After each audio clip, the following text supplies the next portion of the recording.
you see that okay? I might be able to focus a little bit better. That's great. Let's try it that way first of all. Body language. I decided on that the first part of the week because I have a mission to brief a personal protection security guy who's going to be protecting a Hollywood movie star.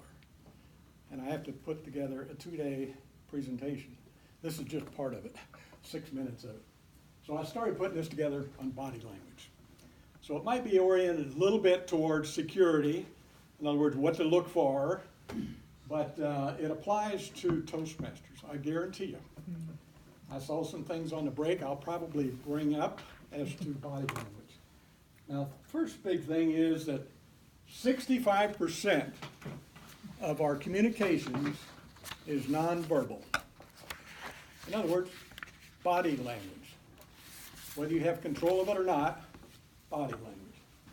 Now, the best illustration I can give is, you might remember this, most of you won't, but 1960, when John Fitzgerald Kennedy debated Nixon, Richard Nixon, for the presidential race, here's what happened. It was the first time on TV, and all the people on TV said JFK won the race.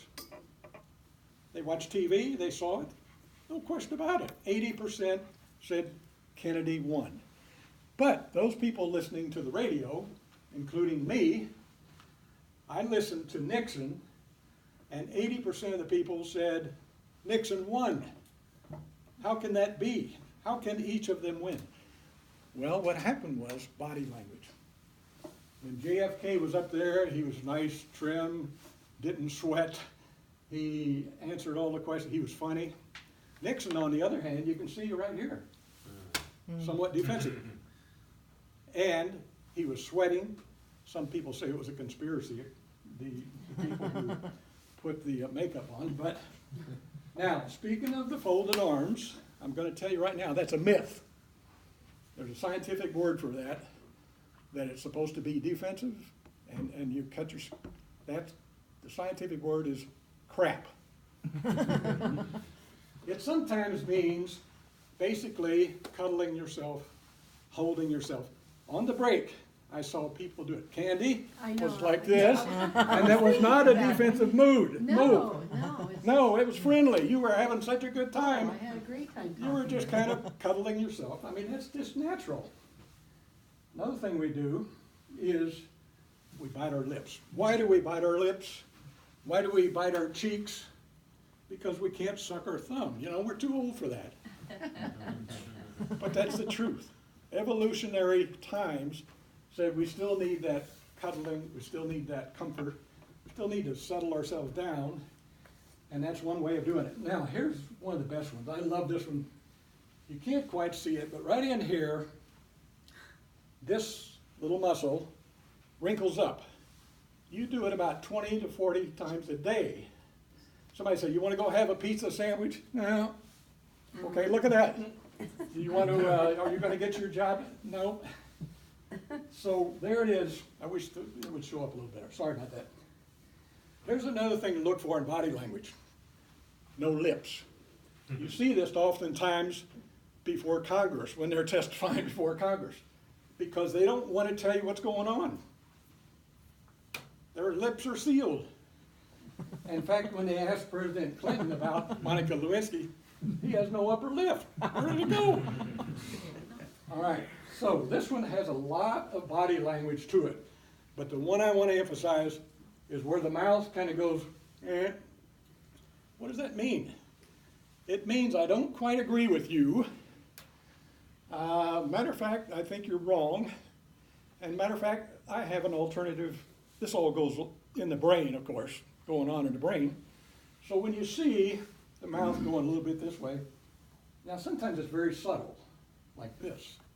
But when you see that, and it only happens for a millisecond, so you have to be watching. So when you see this, you think, oh, you have an alternative view. You don't agree with me. Tell me about it. Continue the dialogue, Mr. Toastmaster and Mrs. Toastmaster. Now with the kids, it's a little bit more obvious. Did you eat that ice cream cone?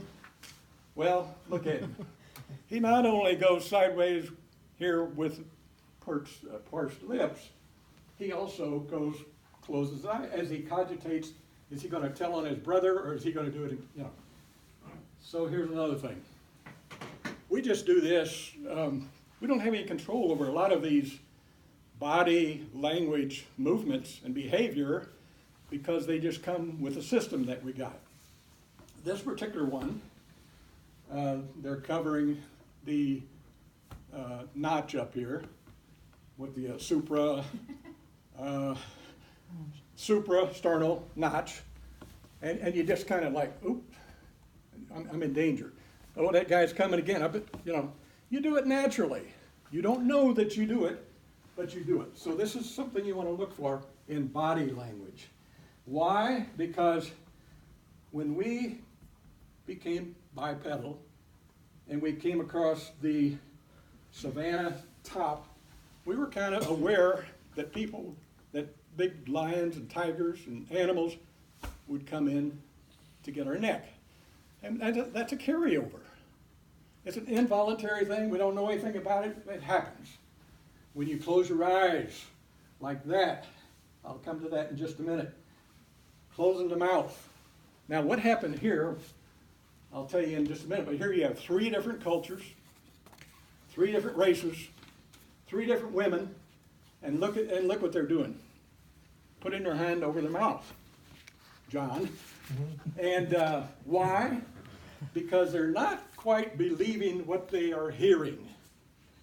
In this case, this was captured when it was announced that President Trump would win the election. 3 different cultures. Now, when you go and ask your buddy, Michael, you say, you're going to finish that project by Wednesday? He says, no, he's not going to finish it. He's venting. He is venting. He doesn't know that. He just does that. So, body language, you want to watch for it. Closing your eyes, like, I'm not too sure of this. I'm a little nervous. Even blind kids, 1974, they did a survey, and even blind kids, do you think they would cover their ears? No, they covered their eyes. So, there's an elderly lady. She doesn't believe that she's going to be put in the home, so she's kind of against that. The wonderful hands. Before I came up here, and even Sandra was over there going like this, a little bit nervous. That's all it showed. But if you do this with the interlocking fingers, phalanges, there's big trouble going on. You don't know what it is yet, but you can follow up with the person and find out. Okay, I'm going to wrap this thing up real quick. And it's going to be, I just have to talk about the feet. The feet are the most truthful part of body language. And you notice at the break, what happened? People's feet started turning towards the direction they were going to go. I was watching. Break time, foot goes out there. And also during, if you know there's danger coming, the feet turn sideways away from the danger, get ready for the flight. All right, so that's enough for today, and we're going to go to the final slide. The most important thing in communications is hearing what is not said. Peter Drucker. Thank you.